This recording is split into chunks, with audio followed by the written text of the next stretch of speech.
이제 봄인 것 같아요. 이제 봄비가 내리고 있습니다. 예, 정말 건조한 상태에서 모든 온 세계가 지금 건조한 바람 때문에 건조한 열기 때문에 우리의 마음이 지쳐 있고 우리의 마음이 정말 답답함을 느끼는 그런 순간에 딱 알맞은 때에 이렇게 성령의 단비처럼 이렇게 비가 내리는 줄로 믿습니다.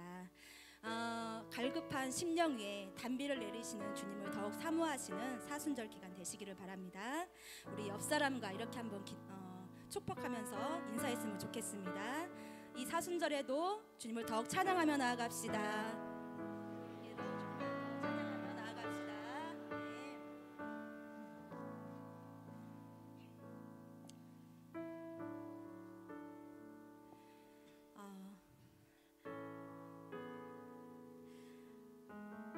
오늘 찬양을 준비하면서 이렇게 시간을 보냈는데 이게 매 순간 이 선곡을 할 때마다 떨리는 것 같습니다. 어떤 곡을 해야 또 성도님들과 함께 화합해서 하나님께 높여 영광 돌릴 수 있을지, 또한 하나님은 또 어떻게 우리의 찬양을 받으실지, 이게 항상 고민인 것 같습니다.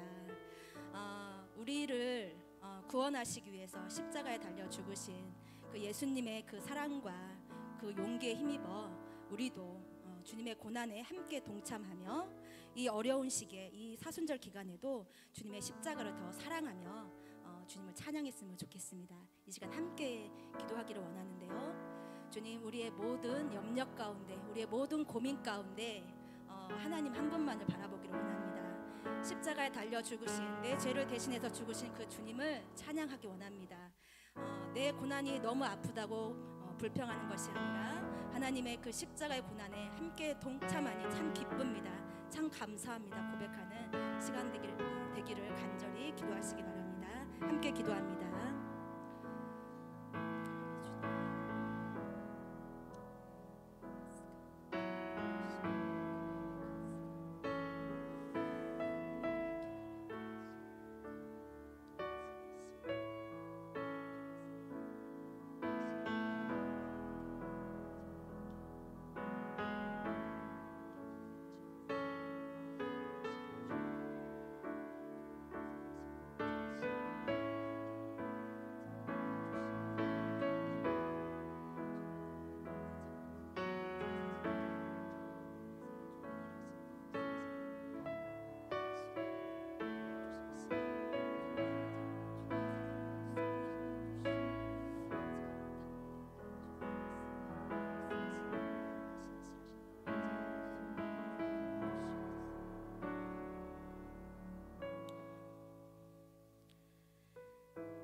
참 좋으신 하나님, 우리에게 소망과 은혜로 이 사순절 기간에도 주님의 십자가의 사랑을 경험케 하시니 감사합니다. 전지전능하신 하나님의 구속하심과 일하심과 생명의 역사로 지금도 일하시고 역사하시며 지쳐있고 고난당하는 이들을 굽어 살피시며 진리의 길로 더 가깝게 교제케 하시는 성령님의 은혜에 감사드립니다. 우리의 찬양과 예배를 기뻐 받아주시기를 원하고 한 주간도 승리하며 주님께 영광 돌릴 수 있도록 주님 도와주시옵소서. 또한 말씀 가운데 역사하실 주님을 사모하며 더 깊은 주님과의 교제로 들어가게 하여 주시옵소서. 말씀을 전하시는 담임 목사님께 성령의 단비를, 성령의 감화감동을, 능력의 말씀을 전할 수 있도록 성령 충만케 하여 주시옵소서. 우리의 모든 예배와 찬양을 기뻐 받으실 예수 그리스도의 이름으로 간절히 기도합니다. 아멘.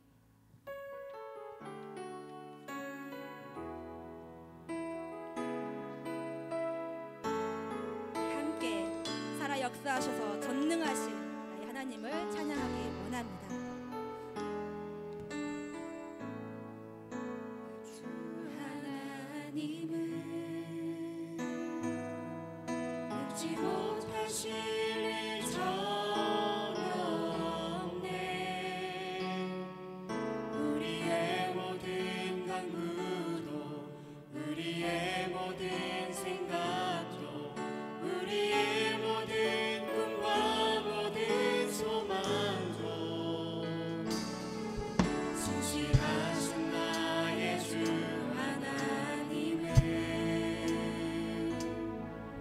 우리의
주시고 그 전지전능하신 힘으로 우리를 새롭게 하시는 하나님께 영광의 박수 올려드립니다.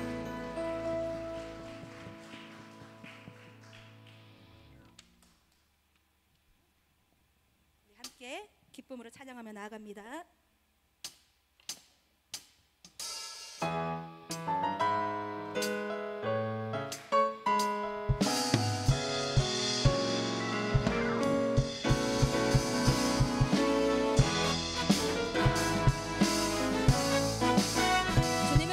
친구가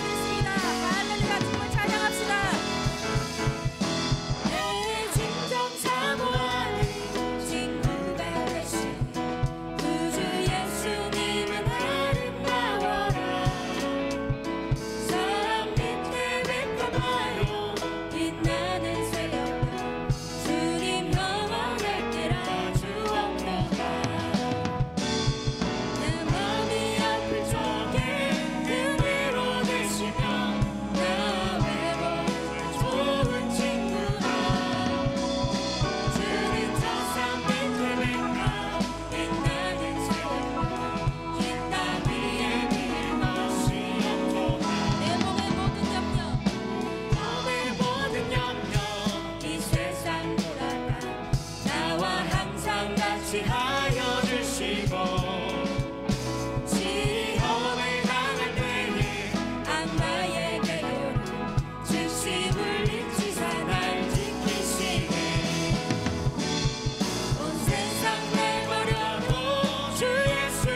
우리의 마음이 지쳐있지 않기를 원합니다. 새 힘 주시는 그 하나님을 의지하며 오늘도 찬양하며 나아갑시다. 당신이 지쳐서 당신이 지쳐서 기도할 수 없고 눈물이 빗물처럼 흘러내릴 때 주님은 아시네. 당신의 약함을 사랑으로 돌봐주시네. 누군가 널 위하여 누군가 널 위하여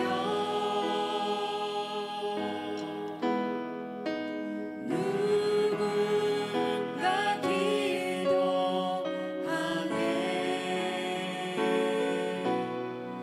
내가 홀로 외로워서 마음이 무너져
마음이 무너질 때가 있습니다.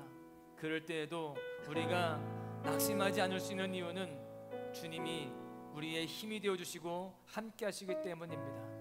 그 주님을 의지하고 그 주님 앞에 기도할 수 있기 때문입니다. 또한 주님, 나를 외롭게 두시지 아니하시고 나에게 필요한 동역자들을 주시며 함께 기도하며 주님께 부르짖을 수 있는 그런 영혼들도 붙여주시니 우리가 주님 안에서 이겨나갈 수 있습니다. 주님 이 시간 함께 이 사순절기에 기도하며 주님을 의지하는 우리 모두가 되겠다라고 결단하는 시간 되게 하여 주시옵소서. 주님으로 말미암아 승리하게 되어지고 주님으로 인하여서 삶의 은혜가 넘치는 귀한 삶을 살게 하여 주시옵소서. 우리 한번 주여 한번 부르짖고 기도하며 나아가시겠습니다. 주여, 나보자 아닌 우리가 지쳐있고 어려울지라 할지라도 주님 전능하신 하나님께서 함께 하시기 때문에 우리는 주님 다시 한번 소망을 가지고 일어날 수 있습니다. 주여, 이 시간 우리가 기도하며 주 앞에 나아갑니다. 간절 주님 앞에 부르짖으며 나아갑니다. 주님 이 시간도 주의 성령을 도와여 주시옵시고 은혜를 허락하여 주시옵소서. 주님, 외롭고 지칠 때 할지라도 주님 우리 심령이 주님 너무나도 힘들어서 외롭다 할지라도 무너질지라도 주님이 함께 하시기에 우리는 일어날 수 있습니다. 주님, 이 시간이 그렇게 다시 일어나는 시간 되어지게 하여 주시고 주님이 공급하여 주시는 그 샘으로 말미암아 다시 한번 소망으로 나아갈 수 있도록 인도하여 주시옵소서. 주님, 이 시간도 저희들 우리 시간 주님께 고동하며 나아갑니다. 오늘 주님만 내 인생의 통치자이시고 주권자이시며 내 인생의 인도자가 되어주십니다. 공급자가 되십니다. 그 주님 바라봅니다. 주님 이 시간 말씀을 통해 깨닫게 하여 주시고 다시 한번 인생의 방향을 제정할 수 있도록 인도하여 주시옵소서. 우리 인생의 주권자이시며 또한 모든 것이 가능한 전능자이신 주님, 이 시간 그 주님을 바라보며 의지합니다. 하나님, 내 인생의 많은 어려움들로 지치기도 하고 또한 주님 무너질 때가 있지만 주님, 우리는 다시 힘을 얻고 일어설 수 있습니다. 이 시간이 그렇게 힘을 얻는 시간 되어지고 주님의 뜻을 분별하는 가운데에 주님의 길로 돌이키며 주의 길로 걸어갈 수 있는 우리 모두가 되도록 하나님 함께하여 주시옵소서. 주님께서 이 시간도 우리 가운데 일하실 줄로 믿습니다. 말씀으로 일하여 주시고 성령으로 이 시간도 충만케 하여 주시옵소서. 은혜 주신 것을 믿고 감사하며 살아 역사하시는 예수님의 이름으로 기도하옵나이다. 아멘. 하나님 말씀 보시겠습니다. 사무엘상 5장 1절에서 12절입니다. 사무엘상 5장 1절에서 12절 교독하시겠습니다. 블레셋 사람들이 하나님의 궤를 빼앗아 가지고 에베네셀에서부터 아스돗에 이르니라. 블레셋 사람들이 하나님의 궤를 가지고 다곤의 신전에 들어가서 다곤 곁에 두었더니 아스돗 사람들이 이튿날 일찍이 일어나 본즉 다곤이 여호와의 궤 앞에서 엎드러져 그 얼굴이 땅에 닿았는지라. 그들이 다곤을 일으켜 다시 그 자리에 세웠더니 그 이튿날 아침에 그들이 일찍 일어나 본즉 다곤이 여호와의 궤 앞에서 또다시 엎드려져 얼굴이 땅에 닿았고 그 머리와 두 손목은 끊어져 문지방에 있고 다곤의 몸뚱이만 남았더라. 그러므로 다곤의 제사장들이나 다곤의 신전에 들어가는 자는 오늘까지 아스돗에 있는 다곤의 문지방을 밟지 아니하더라. 여호와의 손이 아스돗 사람들에게 엄중히 더하사 독한 종기의 재앙으로 아스돗과 그 지역을 쳐서 망하게 하니 아스돗 사람들이 이를 보고 이르되 이스라엘 신의 궤를 우리와 함께 있지 못하게 할지라. 그의 손이 우리와 우리 신 다곤을 친다 하고 이에 사람을 보내어 블레셋 사람들의 모든 방백을 모으고 이르되 우리가 이스라엘 신의 궤를 어찌하랴 하니 그들이 대답하되 이스라엘 신의 궤를 가드로 옮겨가라 하므로 이스라엘 신의 궤를 옮겨갔더니 그것을 옮겨간 후에 여호와의 손이 심히 큰 혼란을 그 성읍에 도하사 성읍 사람들의 작은 자와 큰 자를 다 쳐서 독한 종기가 나게 하신지라. 이에 그들이 하나님의 궤를 에그론으로 보내니라. 하나님의 궤가 에그론에 이른즉 에그론 사람이 부르짖어 이르되 그들이 이스라엘 신의 궤를 우리에게로 가져다가 우리와 우리 백성을 죽이려 한다 하고 이에 사람을 보내어 블레셋 모든 방백을 모으고 이르되 이스라엘 신의 궤를 보내어 그 있던 곳으로 돌아가게 하고 우리와 우리 백성이 죽임당함을 면하게 하자 하니 이는 온 성읍이 사망의 환난을 당함이라. 거기서 하나님의 손이 엄중하심으로 죽지 아니한 사람들은 독한 종기로 치심을 당해 성읍의 부르짖음이 하늘에 사무쳤더라. 아멘. 할렐루야. 이 주일 오후 예배까지 주 앞에 나오신 여러분들 모두에게 하나님께서 크신 은총을 더하실 줄로 믿습니다. 밖에 오늘 보니까 비가 오더라고요. 봄을 재촉하는 비죠, 그렇죠? 아까 우리 한 집사님께서 이 봄을 재촉하는 단비라고 그렇게 말씀하셨는데 맞죠. 이제 3월 달이고 조금 있으면 이제 꽃도 필 테고 다 그럴 텐데 조금 당황스러운 것은 추워진다는 거예요. 봄을 재촉하면 따뜻해져야 되는데 추워져요. 오늘 제가 잠깐 밖에 나갔다가 당황했습니다. 추워져가지고. 근데 예보를 보니까 내일은 더 춥더라고요. 이 봄을 재촉하는 비가 내리는데 다시 거꾸로 가는 거예요.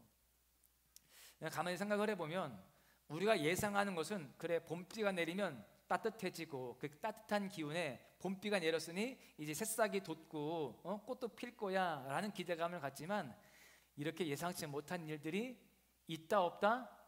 있다. 그런데 중요한 것은 예상치 못한 일들이 있지만 새싹은 돋고 꽃은 필까요 안 필까요? 예, 새싹은 돋고 꽃은 핀다.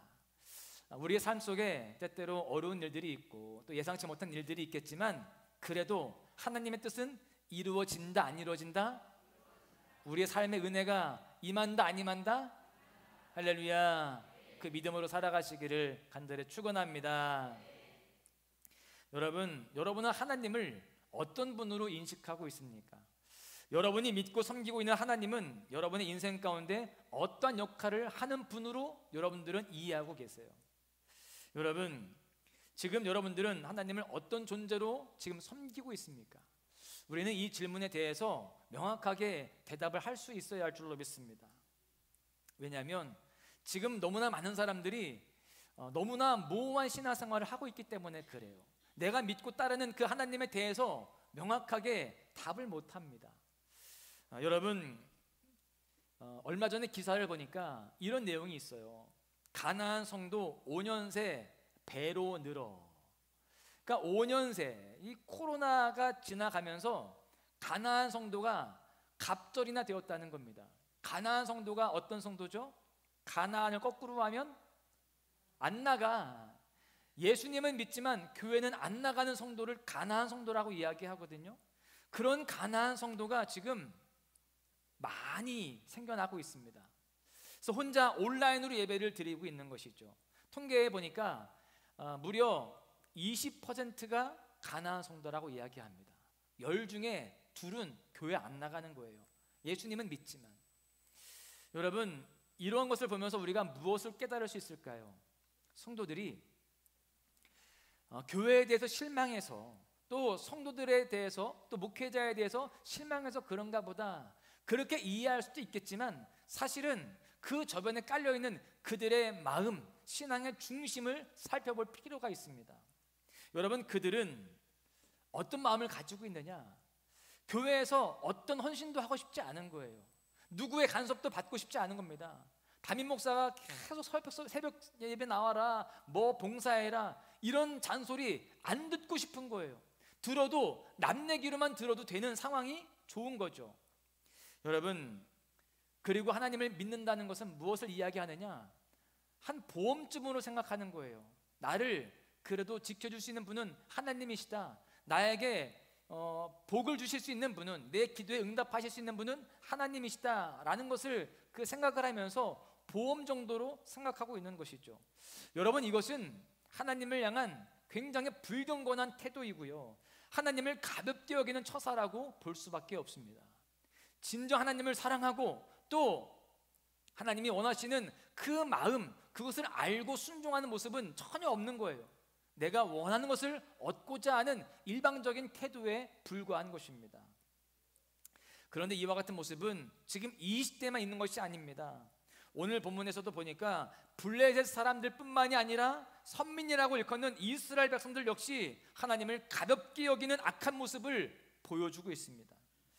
우리가 엊그제 새벽 예배 때 또 소망의 묵상을 통해서 함께 살펴보았지만 이스라엘 백성들이요 블레셋과의 전투를 하게 됩니다. 거기에서 첫 번째 전투에서 몇 명이 죽게 되죠? 네?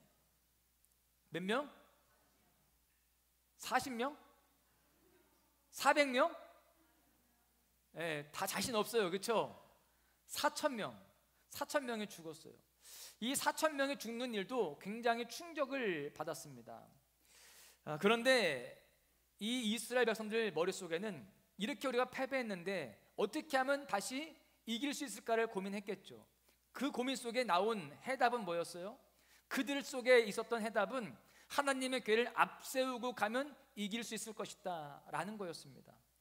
그래서 실로에 있던 하나님의 궤를 가지고 그 전투에 나갑니다. 어떻게 됐을까요? 이겼다, 졌다, 나는 뭐 하는지 모른다. 네.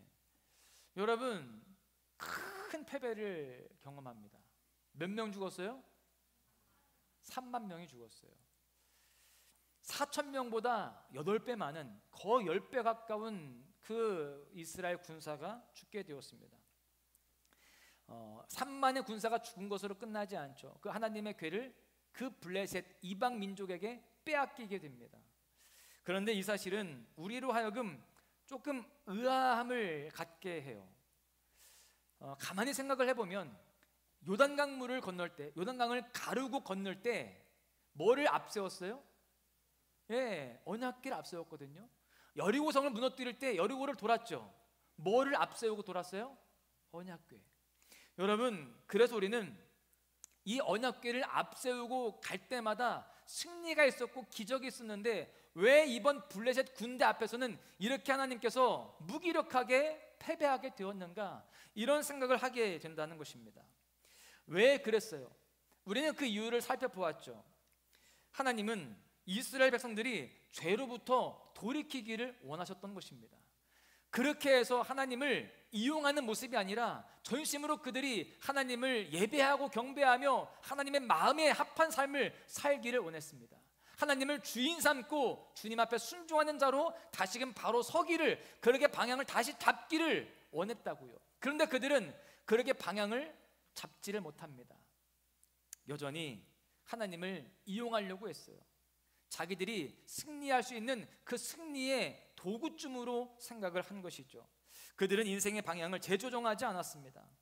왜 우리가 하나님 실패했을까요? 왜 패배했을까요? 이런 손해를 왜 당했을까요? 주님 앞에 묻지 않았습니다. 그들은 그저 자기들의 생각과 판단을 가지고 그렇게 행하였던 것입니다. 여러분, 지금 3만 명을 잃는 그 큰 패배를 경험했어요. 그리고 언약궤도 빼앗겼습니다. 그뿐만이 아니라 이스라엘의 영적 타락의 주범이었던 엘리의 아들들 홈니와 비느하스도 죽었어요. 그 언약궤 곁에 있었던 제사장들이었기 때문에 죽임을 당하게 되죠. 여러분, 이처럼 하나님은 죄를 끊어내시는 거예요. 홈니와 비느하스를 죽이잖아요. 교만을 물리치시는 분이시다라는 겁니다. 그들은 교만했거든요. 하나님을 업신여겼습니다. 하나님의 명령을 하나도 지키지 않고 누구보다 앞장서서 하나님의 그 뜻을 어기는 그런 데 앞장섰습니다. 하나님을 무시하고 경멸했어요. 그때 하나님이 이들을 심판하시는 겁니다. 하나님은 하나님의 그 영광, 하나님의 자존심을 내버리시면서까지 그렇게 죄와 싸우시는 겁니다. 구약에서 하나님의 궤는 무엇을 말하죠? 하나님의 영광, 하나님의 임재, 이걸 상징합니다. 그런데 그 궤가 지금 빼앗겼어요. 그리고 그 궤를 지키던 제사장 홈니와 비느하스는 죽임을 당했습니다. 여러분, 이게 무엇을 말하느냐? 하나님은요, 하나님의 그 영광, 하나님의 자존심을 내동댕이 칠 만큼 하나님은요 그 죄를 엄하게 다루신다는 거예요. 그 언약궤를 빼앗겨도 될 만큼 그 죄는 무조건 심판을 하셔야만 되는 것이죠. 여러분, 우리가 어제 새벽에 또 소망의 묵상에서 교만했던, 하나님을 가볍게 여겼던 그 엘리의 가문을 어떻게 심판하셨는지를 더 구체적으로 살펴보았습니다. 여러분, 이스라엘 군대가 블레셋에게 그렇게 대패를 하고 그리고 한 병사가 이 진으로 돌아오게 되죠. 그 소식을 들은 엘리가 자기 의자에 앉아 있다가 그 소식을 듣고요, 뒤로 넘어져서 목이 부러져서 죽게 되었다는 거예요. 여러분 보십시오. 제가 이 엘리에 대해서 묵상을 하면서 보니까 엘리의 자세를 보잖아요. 엘리가 나오는 구절들마다 엘리의 자세가 표현되는 게 많아요. 그러면 이 엘리는 주로 어떻게 있느냐? 주로 앉아 있습니다. 사무엘상 1장 9절에 보십시오. 그들이 실로에서 먹고 마신 후에 한나가 일어나니 그때에 제사장 엘리는 여호와의 전 문설주 곁 의자에 앉아 있었더라. 앉아 있습니다. 그러다가 3장 2절에 보시면 이번에는요 누워 있어요. 엘리의 눈이 점점 어두워가고 잘 보지 못하는 그때에 그가 자기 처소에 누웠고, 웬 누워 있습니다. 그러다가 4장 13절에 보시니까요, 이번에는 또 앉아 있죠. 그가 이럴 때는 엘리가 길 옆 자기의 의자에 앉아 기다리며 앉아 있어요. 그러다가 18절에 보시면 그 의자에서 뒤로 넘어져서 목이 부러져 죽었다는 것입니다. 하나님의 괴를 말할 때에 엘리가 자기 의자에서 뒤로 넘어져 문 곁에서 목이 부러져 죽었으니 나이가 많고 비대한 까닭이라. 그가 이스라엘의 사사가 된 지 40년이었더라. 여러분, 기도하지 않는 그 제사장 엘리 주로 앉아 있고요, 주로 누워 있었습니다. 무릎을 꿇었다는 표현은 단 한 구절도 나오지 않는다는 사실이에요. 여러분, 이게 바로 교만입니다. 나라가 위기가 있고 또 자기의 백성들이 슬픔 가운데 기도하고 있는데 정작 그 대제사장이었던 엘리는 앉아만 있어요. 누워만 있습니다. 기도했다는 구절이 없어요. 이러한 엘리를 비롯한 이스라엘 백성들은요, 하나님을 가볍게 생각했습니다. 이스라엘 백성들이 블레셋 전쟁 가운데 실패를 경험한 후에 언약궤를 앞세우고 나갔던 것도요, 하나님을 경외해서, 하나님을 신뢰해서가 아닙니다. 하나님을 이용하려고 했다라고 하는 것이 더 맞는 표현일 것입니다. 그들은요, 하나님을 경배의 대상, 예배의 대상으로 보지 않았습니다. 이용의 대상이었어요. 전쟁을 이기기 위한 어느 하나의 무기 정도로 생각하는 거예요. 좀 센 무기다, 이렇게 생각하는 것이죠. 여러분, 그런 마음을, 그런 불순한 태도를 주님이 다 아셨던 것입니다. 여러분, 그런데요, 이러한 모습을 보면서 우리 스스로를 돌아보아야 됩니다. 사순절을 보내면서 우리도 더 특별하게 기도하고 있어요. 맞죠? 할렐루야. 기도하고 있는데 우리가 기도할 때 그 기도의 내용을 보시자고요. 우리의 기도의 내용들이 대부분 어떤 거예요?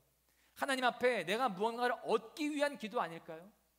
여러분, 물론 제가 그런 기도를 잘못했다라고 이야기하는 게 아닙니다. 우리는 물론 주님 앞에 전능하시고 또 전지하신 하나님 앞에 다 아뢰어드리고 그 하나님께 구해야 됩니다. 간절히 주님께 의지해야 되는 거예요.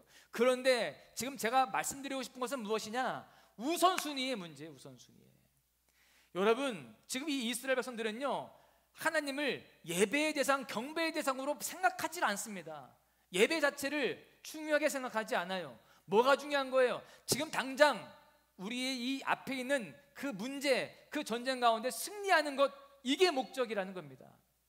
지금 우선순위가 바뀌어 있는 것이죠. 우리도 그런 태도가 되면 안 될 줄로 믿습니다. 하나님을 예배하고 경배하는 건 뒷전이고 내 앞에 있는 문제 해결, 또 내가 원하고 있는 그런 소원들, 그거에만 집중하면 안 된다라는 것이죠. 많은 사람들의 이 머릿속에, 또 신앙의 모습 속에 예배는 온데간데 없습니다. 예배는 드리려고 하지 않고요, 나를 보호하시고 또 나에게 은혜를 베푸시고 승리케 하시는 그 하나님에게만 관심이 있는 것, 여러분, 이것은 잘못되었다라는 것입니다. 여러분, 우리도 오늘 이 말씀들을 보면서 나에게도 그런 모습이 있을 수 있겠다라는 것을 인식하고 영적 긴장감을 가지고 늘 돌아보아야 할 줄로 믿습니다. 다시 말하지만요, 하나님은 우리의 성공과 또 우리의 바람을 성취하는 그런 도구로 쓰이는 분이 아닙니다. 하나님은 만왕의 왕이시고요, 모든 무릎이 그 앞에 꿇어 그분을 합당하게 경배해야 되고요, 예배 받으시기에 마땅한 분임을 기억해야 할 줄로 믿습니다. 그렇게 우선순위가 무너지지 않을 때 하나님께서 우리 인생 가운데에 승리를 보장해 주시고 또 우리 삶을 가장 복되게 인도하실 줄로 믿습니다.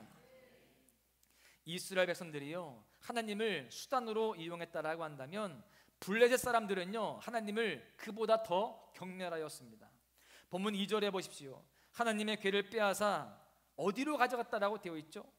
2절에 보시면 다곤 신전으로 가져가서 다곤 곁에 두었다라고 되어 있습니다. 여러분, 이 고대 근동 이 시대에는요, 전쟁의 승리자들이 피정복자들이 섬기는 그 신들의 형상을 가져다가 자기들의 신전에 두었다라고 해요. 그 이유는 무엇이냐? 정복당한 자들의 신이 자기들의 신 앞에 굴복했다라고 하는 어떤 상징을 표현하는 것입니다. 어떤 의식이었던 거죠. 쉽게 말하면 자신들이 섬기는 다곤이라고 하는 신이 하나님을 이겨서 그 하나님을 포로로 잡아왔다. 그래서 이 다곤 신 앞에 지금 묶여 있는 것이다, 이런 의미를 가지고 있는 것이었어요. 그런데 우리가 믿고 있는 하나님이 어떤 분이십니까? 그렇게 굴복할 하나님이신가요? 지금 그렇게 와 있는 것은 이스라엘 백성들을 깨우치기 위함이었고 기회를 주는 과정이었을 뿐입니다. 만왕의 왕이시고 창조주이신 그 하나님이 지금 그곳에 다곤 신전에 있게 되었어요. 그래서 하나님이요, 블레셋 사람들에게 정확하게 자신의 존재를 드러내시게 됩니다.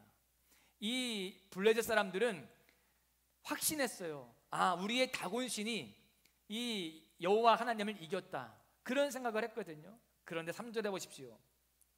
아스돗 사람들이 이튿날 일찍 일어나 본즉 다곤이 여호와의 궤 앞에서 엎드러져서 그 얼굴이 땅에 닿았는지라. 그들이 다곤을 일으켜 다시 그 자리에 세웠더니 다곤의 신전에서 밤사이에 정말 놀라운 일이 벌어졌죠.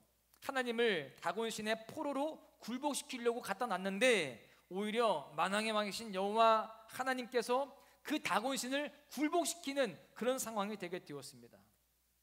지금 연출이 거꾸로 된 거예요. 그 다곤 신이 하나님을 지금 경배하고 있는, 엎드러져 가지고요 경배하고 있는 상황이에요.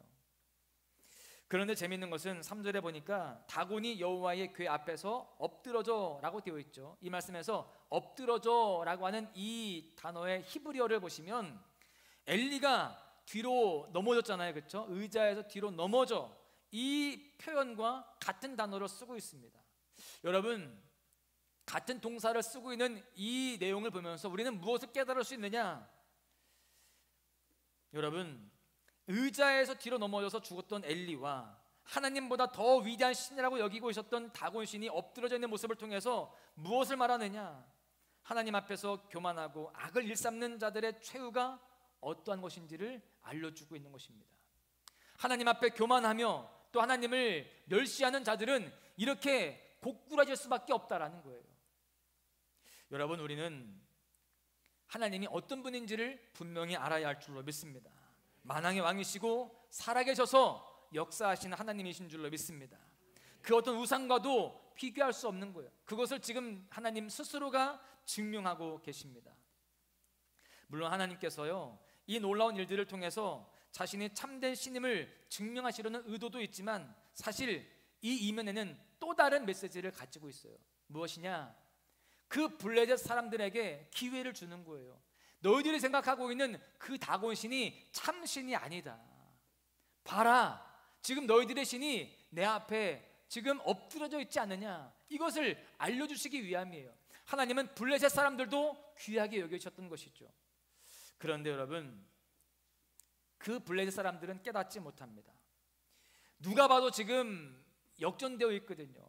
하나님 앞에 다곤 신이 엎드려서 경배하고 있습니다.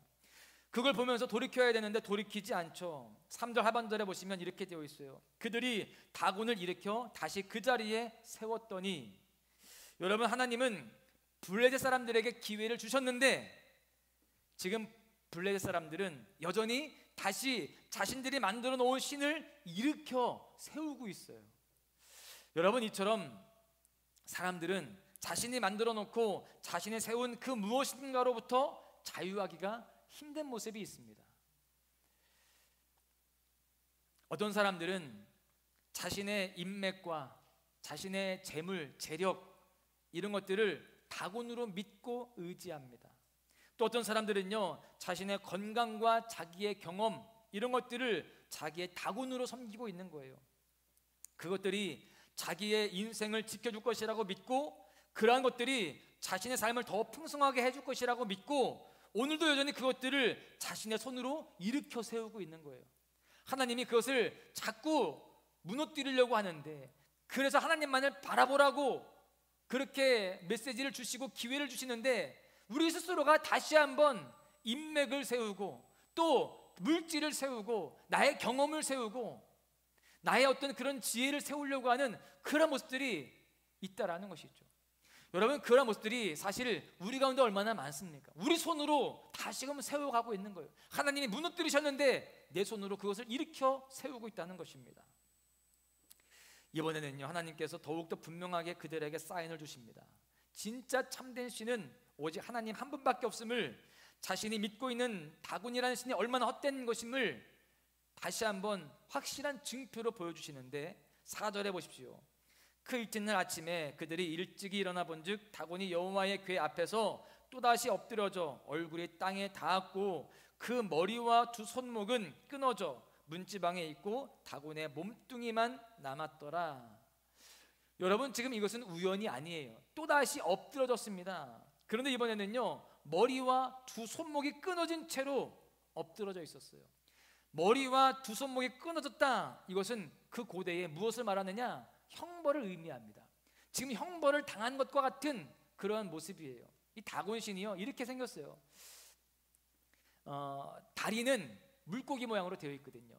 이 다곤신이 지금 머리와 이 손목이 끊어져 있는 저런 형국으로 되어 있는데, 이 모습을 통해서 하나님은 너희들이 섬기고 있는 그 다곤신도 벌할 수 있는 분이다, 이 형벌을 내리는 분이 바로 하나님이시고 이 하나님의 진짜 참신이다 라는 것을 알려주는 것입니다. 더더군다나 지금 이 사고력과 판단력을 상징하는 머리를 잘랐고요, 또 능력을 상징하는 두 손을 잘랐어요. 그러면서 너희들의 다곤신은 아무런 능력이 없다, 무능력하다, 이거를 만천하에 드러냈던 것입니다. 여러분, 우리가 지금 이 이미지를 봐서 조금 상상이 되잖아요, 그렇죠? 그야말로 아무것도 아니에요. 마네킹이 넘어진 것과 별 차이가 없는 것입니다. 여러분, 이쯤 되면 블레셋 사람들은 자기들이 섬기고 있던 이 다곤의 헛됨을 깨닫고 여호와 하나님만 섬겼어야 되었습니다. 그런데 그들은요, 그런 다곤의 이 무기력함, 무능력함을 보고서도요, 5절에 보니까 다곤의 신상에 무너져 있었던 그 문지방조차 신성시하는 그런 어리석은 모습을 보여줍니다. 그 문지방을 밟지 않는다는 거예요. 여러분, 블레셋 민족의 가장 큰 실수가 무엇일까요? 처음에는 그들이 몰라서 그랬을 수도 있습니다. 그러나 하나님이 기회를 주셨을 때 돌이키지 않아요. 그게 큰 실수입니다. 우리가 사순절 속의 인물들을 보면서 가룟 유다와 베드로의 차이가 무엇이었죠? 기회가 있을 때, 하나님이 기회를 주셨을 때 돌아섰느냐 돌아서지 않았느냐예요. 그런데 보니까 이 블레셋 민족은요, 돌아서지 않았습니다. 가룟 유다와 같은 그러한 모습이었어요. 그때부터 하나님께서는요, 이 블레셋 사람들에게 자신의 능력을 나타내 보이시기 시작하셨고요, 그 능력은 블레셋 전역에 엄중한 심판으로 나타나게 됩니다. 가룟 유다를 심판하셨던 것처럼 이 블레셋 사람들에게도 심판이 임하게 되는 거예요. 다곤의 신전이 있었던 아스돗 사람들에게 독한 종기의 재앙을 주십니다.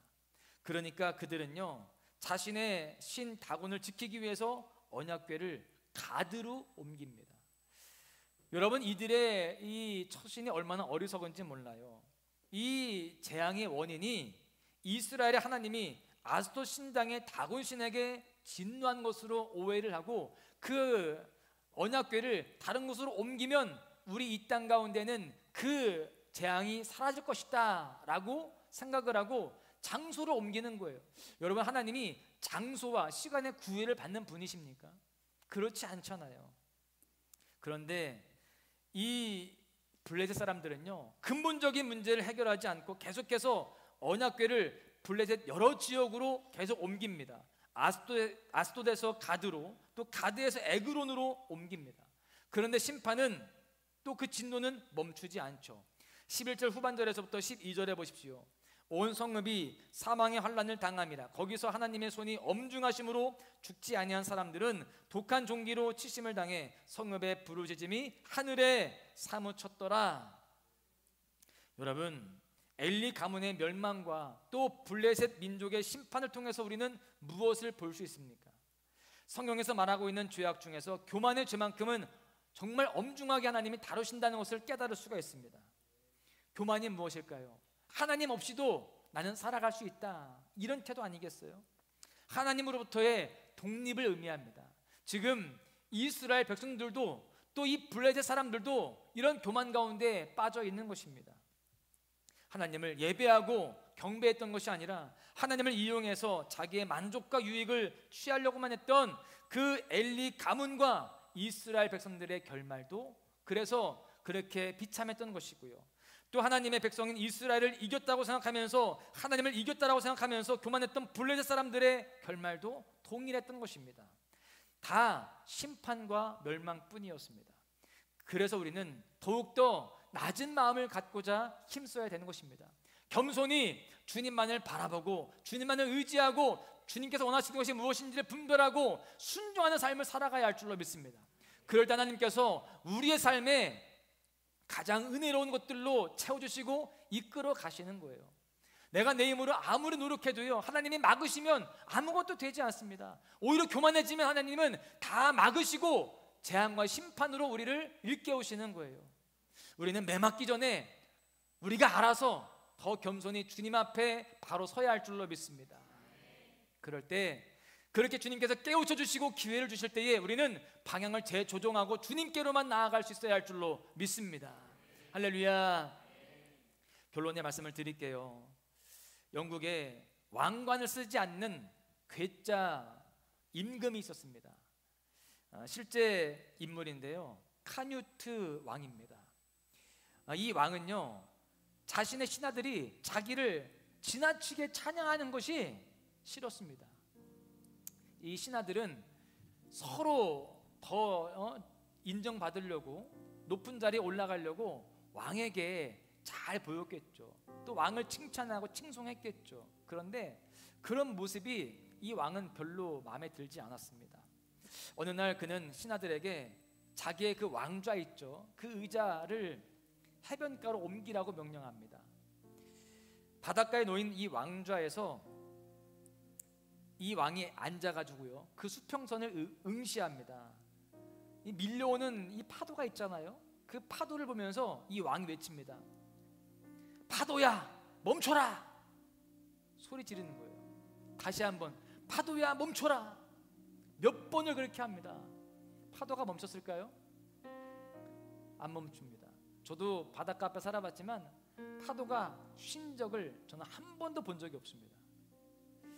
여전히 파도가 계속 밀려옵니다. 그렇게 이제 밀물이 들면서 이 왕좌, 이 왕의 의자에 물이 점점 차오르게 되는 거예요. 그러다가 이 왕좌에 앉아 있었던 그 왕이 점점 이 차오르는 그 바닷물 때문에 왕의 의자가 이제 넘어지게 되는 거예요. 거기에서 이 왕은 내동댕이 쳐졌습니다. 그때 이 신하들이 어이구 왕이시여 하면서 이렇게 좀 부축을 했겠죠. 그때 이 왕이 이런 얘기를 했답니다. 너희 모두 똑똑히 보았느냐? 나는 아무것도 아니다. 내가 가진 권력이라는 것은 너무나 하찮은 것이다. 진정한 권능은 온 우주를 통치하시는 하나님께 있는 것이다. 그러므로 우리가 의지할 분은 오직 하나님이시다. 우리가 경배하고 예배할 분은 오직 하나님이시다.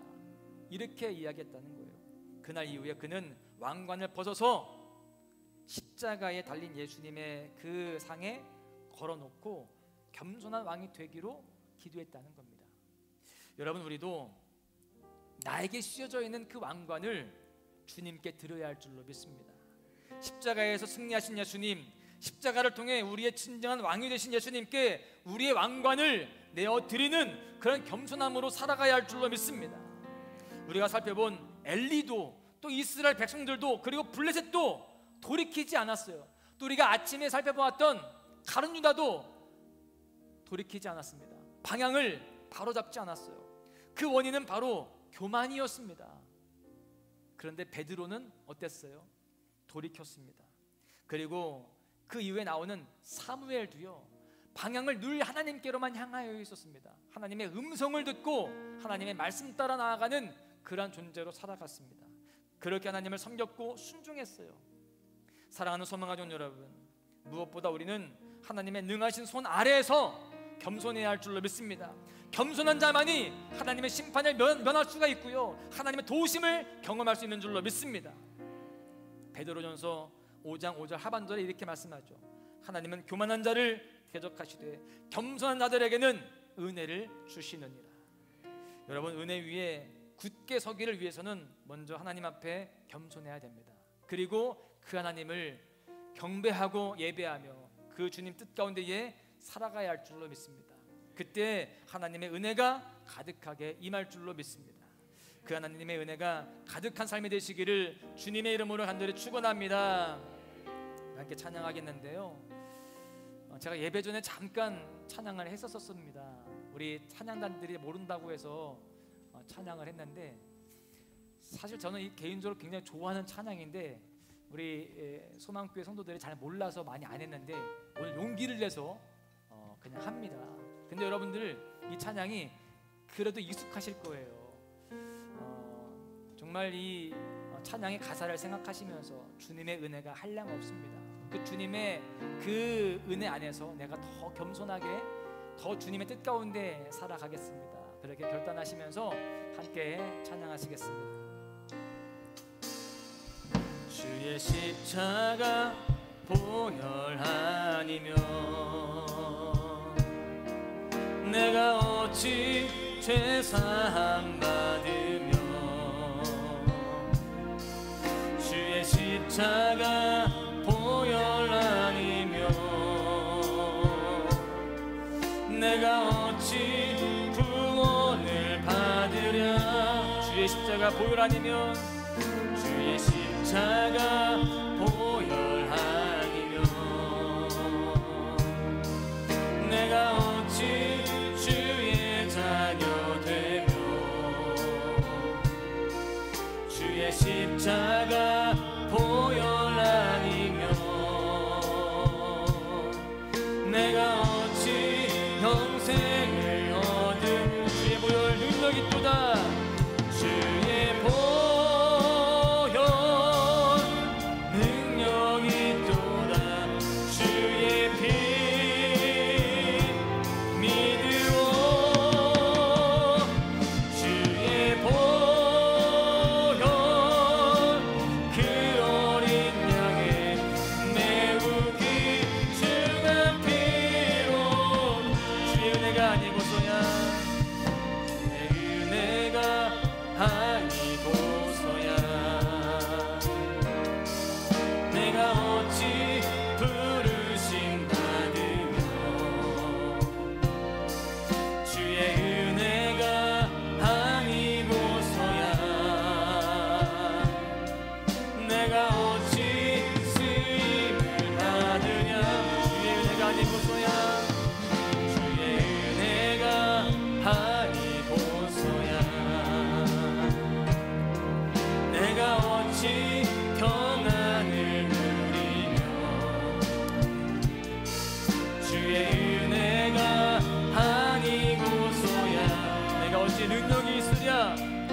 기도합니다. 주님, 내 머리에 씌워져 있는 왕관을 주님께 내어드리겠습니다.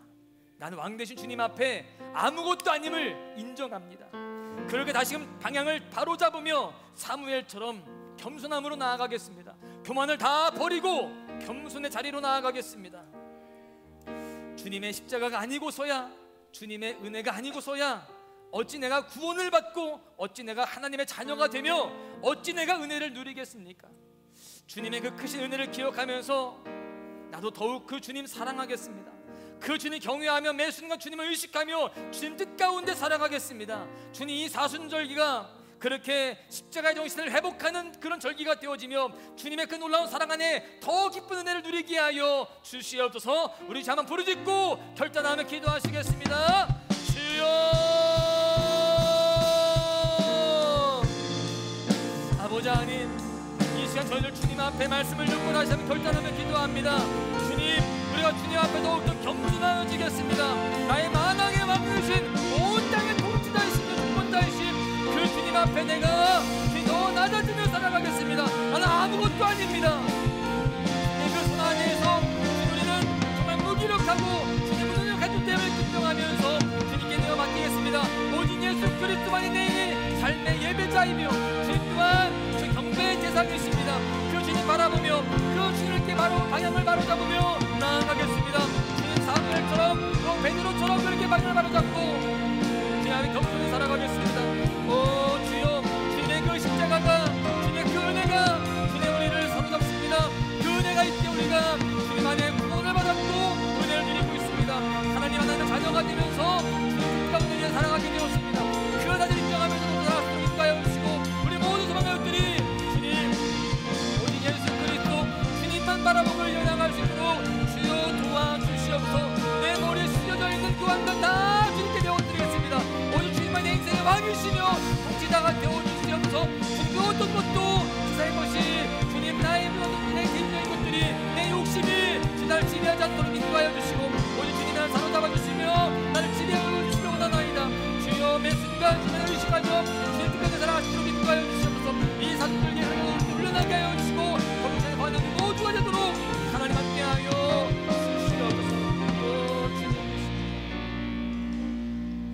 하나님, 우리 인생의 통치자는 진정한 왕은 오직 하나님이십니다. 그 사실 우리가 잊지 않게 해주시고 주님 안에 더욱더 겸손히 더욱더 낮은 마음으로 살아가게 하여 주시옵소서. 그렇게 살아갈 때에 교만을 다 버리고 겸손의 자리에 있을 때에 하나님 우리의 모든 왕관을 주님께 다 내어드릴 때에 주님께서 우리의 삶을 오히려 세워주시고 은혜로 채우실 줄로 믿습니다. 우리가 주님의 은혜가 아니고서야, 이 십자가가 아니고서야 우리가 어찌 구원받고 하나님의 자녀가 되며 어찌 우리가 은혜를 누릴 수 있겠습니까? 오직 모든 것이 다 주님의 은혜입니다. 주님의 사랑입니다. 주님, 그 주님 사랑합니다. 그 주님 의지합니다. 이 마음 변치 않고 흔들리지 않고 끝까지 믿음의 승리를 거두는 우리 모두가 되게 하여 주시옵소서. 감사하며 우리를 사랑하시는 예수님의 이름으로 기도하옵나이다. 아멘. 예, 광고 말씀 드리면요, 오전에 제가 광고했던 러브라이프 거리 생명운동 비가 와서 다음 주에 한다고 합니다. 그렇게 아시면 되겠고요. 다음 주에 함께 참여해 주시기를 부탁을 드리겠습니다. 그리고 다음 주일 창립 33주년 감사 주일인데 여러분들이 기억해 주시고 또 교회를 위해서 더 많이 기도해 주시기를 바라겠고요. 믿음의 확신반 일기 지금 모집을 하고 있는데 우리 청년들도 괜찮고요. 우리 또 어른들도 다 괜찮습니다. 선착순 20명 받을 테니까 여러분들이 신청해 주시면 감사하겠습니다. 아직 무슨 요일에 할지 제가 아직 고민 중에 있어요. 그런데 만약에 하게 되면 주일 점심때나 아니면 주일 예배 다 끝난 다음에 또는 목요일 날 밤에 할 지금 계획을 잡고 있습니다. 어쨌든 여러분들이 신청을 해주시면 제가 좀 더 서로 배려하면서 시간을 맞춰 보도록 그렇게 하겠습니다. 나머지 광고는 주보를 참고하시면 되겠습니다. 예물 드린 손길 있습니다. 이학동 권사님, 손미라 이사님 감사의 물, 또 고보연 간사, 김지익 크루 가정에서 감사예물, 또 주일원금 박매희 권사님, 11조 최재열 권사님, 일천번제, 저희 가정과 전태근 청년, 손종환 집사님, 문지환, 문지윤, 문호식 드렸습니다. 기도하시겠습니다. 하나님 참 감사합니다. 우리가 거룩한 주일을 맞아서 이 모양 저 모양으로 주님 앞에 헌신하고 또 아름다운 사랑의 교제를 나누며 또 이런 새벽부터 함께 기도하며 예배하고 주님을 경배하였습니다. 우리 예배의 대상, 우리의 경배의 대상은 오직 예수 그리스도이십니다. 그리고 우리가 이 교회를 그 주님 사랑하는 마음으로 섬기며 또 서로 성도 간의 아름다운 교제를 나눕니다. 이렇게 아름다운 교회를 세워갈 때에 하나님 우리 가운데에 풍성한 은혜와 기쁨과 소망을 도와여 주시옵소서. 우리 소망교회가 더욱더 부흥케 하여 주시고 주님의 마음을 흡족하게 하는, 주님을 춤추시게 하는 제단 될 수 있도록 주여 축복하여 주시옵소서. 우리 사랑하는 소망가족들, 이번 한 주간도 세상에서 살아갈 때에 주님을 날마다 매 순간 의식하면서 살아가게 하여 주시고 주님과 동행하는 삶을 살아가게 하여 주시옵소서. 주님, 세상의 더러운 것들에 물들지 않게 하여 주시고 주님, 진정 우리가 세상의 죄악을 다 떨쳐내고 오직 주님 마음에 합한 자로 살아가도록 도와주시옵시고 주님, 우리의 그 인생의 여정 가운데 함께 하시사 형통케 하시고 은혜롭게 하시며 주님 복의 복을 도와여 주시옵소서.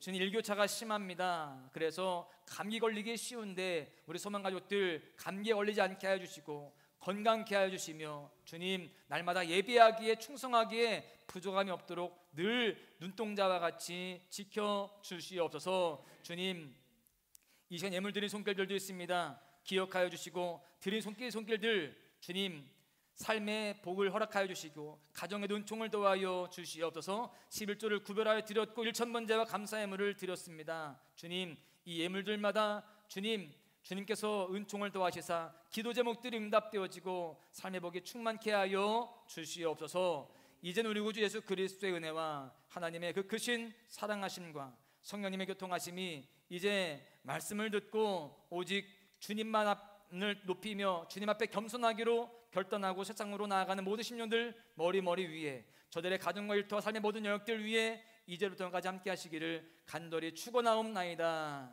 아멘.